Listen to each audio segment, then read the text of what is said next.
இருப்பான்னு நினைக்கிறேன். என்னடா நினைக்கிறேன்? 2 நாளா அவன் சாப்பிட தட்டு தூசியா இருக்க. அவன் தூசியோடையும் சாப்பிடுவான். எனக்கு சொல்ல வர்றியா? 2 நாளா அவன் எங்கடா போயிட்டான்? எனக்கு எப்படி தெரியும்? உனக்கு தெரியாது? அதான் தெரியாதுன்னு சொல்றேன். சும்மா திருப்பி திருப்பி கேட்டீங்கன்னா அப்புறம் உண்மையெல்லாம் சொல்லிடுவேன். சரி சரி, நீ சொல்ல வேண்டாம். அடுத்த வாரம் சேகோ நம்மள வீட்டுக்கு போய் பொண்ணை பார்த்துட்டு வந்துரு. கல்யாணத்தை பண்ணிக்கிட்டு மாணிக்க மாதிரி வெளியே போகாம வீட்டுக்குள்ளேயே. நான் ஒன்னும் மாணிக்க மாதிரி வைரத்தோட சண்டை போட்டுக்கிட்டு மாந்தோப்பு வீட்டுல போய் இருக்க மாட்டேன். எனக்கு பொண்டாட்டினா ரொம்ப இஷ்டம். ஐயோ சொல்லிட்டேனே. மாமா, இன்னைக்கு அவர் பிறந்த நாள். அப்படியா? அவன் பிறந்த நாளை நீ சொல்லி நான் தெரிஞ்சுக்கிற நிலை எனக்கு வந்திருக்கு. சந்தோஷம். இந்தாங்க மாமா, பால் பாயசம். அவருக்கு ரொம்ப பிடிக்குமாமே. கசப்பான விஷயங்களை பேசுற போது இனிப்பா ஏதாவது தரணும்னு இதை கொண்டு வந்திருக்கியா? ஏம்மா, நீ சாப்பிட்டியா? இல்ல.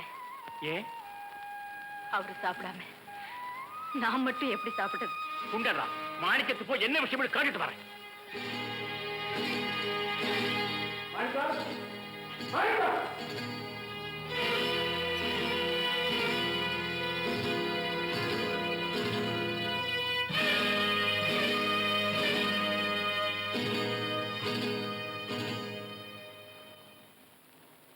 என்னப்பா பேசாம நிக்கிறீங்க?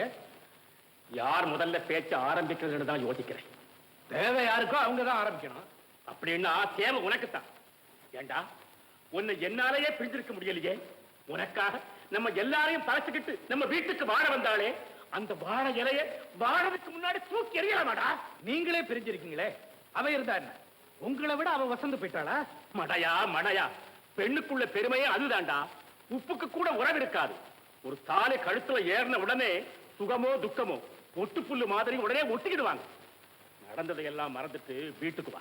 அவன் அந்த வீட்டுக்குள்ள இருக்காளே, அவளை போய் சொல்லுங்க, நான் வரேன். அது அவ வீடு, அங்கதான் இருப்பா. உனக்காக அவ எங்கேயும் போக மாட்டான். அப்படின்னா நானும் வரமாட்டேன். டேய், எல்லார்கிட்டையும் சொல்ற மாதிரி என்கிட்ட சொல்லாது.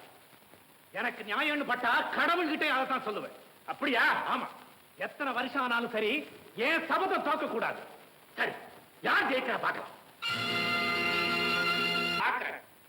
அந்த பயல்ல எல்லாரையும் நடுத்தரவு கொண்டாந்து நாக்க புடிக்கிட்டு சாகுற மாதிரி 4 வார்த்தை கேட்கல.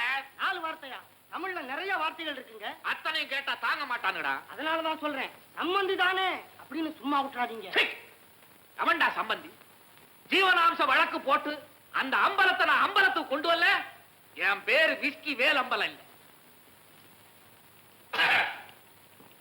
பாவேலு, உட்கார். நான் உட்கார வரல, எனக்கு சில விஷயங்கள் தெரிஞ்சாகணும்.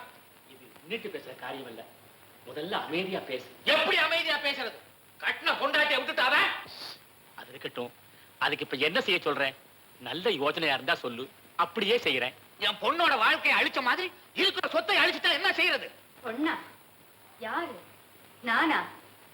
என்னப்பா இது? என் கல்யாணத்துக்கே நீங்க வரல, அவரை மாப்பிள்ளைன்னு ஏத்துக்கல, இப்ப மட்டும் வரவா? இருமா, அதுதான் பெத்த பாசம். வேலு, நீ சொல்லுப்பா. உங்க சொத்தை பிரிச்சு எழுதணும். சொத்துக்கு 10 பேர் இருந்தா பிரிச்சு எழுதலாம். எல்லாத்துக்கும் அவன் ஒருத்தன் தானே. அப்படின்னா என் மகளை சத்திரத்து சோத்துக்கு கையேந்த சொல்றீங்களா? அவையே கையேண்டணும். இனிமே எல்லாரும் இவகிட்ட தானே வந்து நிக்கணும். ஆமா, அந்த அளவுக்கு எல்லா சொத்தையும் வைரத்தோட பாதுகாப்பு இருக்கும்படியா உயிர் எழுதி வச்சுட்டேன். என்ன காரியம் செஞ்சுட்டீங்க? இதுக்கு நான் ஒரு நாளும் சம்மதிக்க மாட்டேன். நான் நிழல நிக்கிறது, அவர் வெயில வாடுறதா? கூடாது மாமா, கூடாது. பாருப்பா, இந்த ஒரு விஷயத்துல மட்டும் என் விருப்பத்தை மீறாது. உன் கால்ல வேணாலும் விழுந்து கேட்கிறேன். என்ன மாமா இது?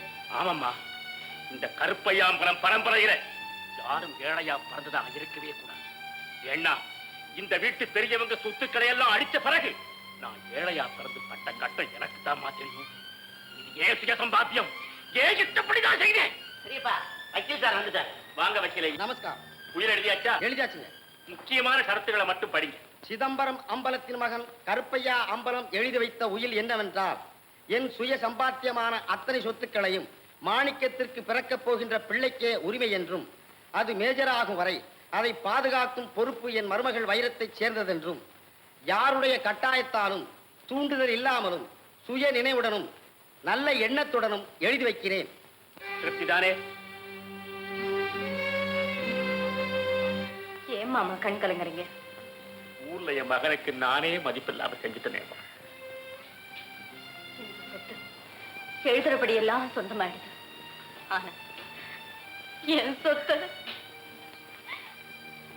காலு காலு அடே அடே இழுக்காதுடா காலுடா உன்னால லாக்கட்ட ரெண்டு பேரும் என்ன இவனுங்க இப்படி அலையறானுங்க? நடு தெருவுல விட்டுட்டாங்களே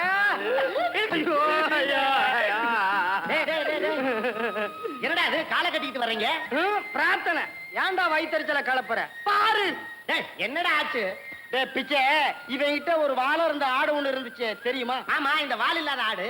அந்த ஆட்டை கொண்டு போய் ரோட்ல நிக்க வச்சு பேசிக்கிட்டு இருந்தோம். ரோட்ல ஒருத்தன் கார்ல வந்துகிட்டு இருந்தான். பக்கத்துல வந்த உடனே அவனு அலறணும். அவன் இறங்கி வந்து ஏன்பா கத்துனீங்க அப்படின்னா, ஆடா பாவி, ஆட்டுக்கு வாழை அளந்துதான் வச்சான், அந்த வாழையும் நீ உன் கார்ல கொண்டு போயிட்டியடா, இப்ப நாங்க என்ன பண்ணுவோம் அப்படின்னு சொல்லி வாழை இருந்த ஆட்டை காட்டி அழுதேன். எங்க ஊர் ஜனங்க கூடிடுவாங்களோன்னு பயந்து அருந்து போன வாளுக்கு 10 ரூபாய் கொடுத்தான். பேசாம வாங்கிட்டு வர முடியுதானே?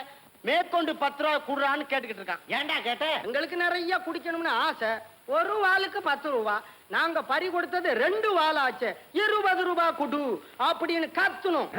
என்னடா இது, ஒரு ஆட்டுக்கு 2 வாளா? இதே கேள்வியதான் அவனும் கேட்டான். அதுக்கு நான் என்ன சொன்னேன் தெரியுமோ, அந்த ஆட்டு வயித்துக்குள்ள ஒரு குட்டி ஆடு இருக்குது, அதோட வால் ஒண்ணு இருக்குமே, ஆக மொத்தம் 2 வாலு, 20 ரூபாய் கொடுக்கலாம். டாய், உன்னை என்ன செய்யறோம் பாருன்னு கைய கால ஓங்குன. கார்ல வந்தவர் கலெக்டர் எங்களுக்கு தெரியுமா? அவரு நாங்க நல்லா ஏமாத்தோம்னு புரிஞ்சுக்கிட்டாரு. ஊர் ஜனங்க எங்க காரையும் கையையும் கட்டி கழுத மாதிரி போங்கன்னு விரட்டிட்டாங்க.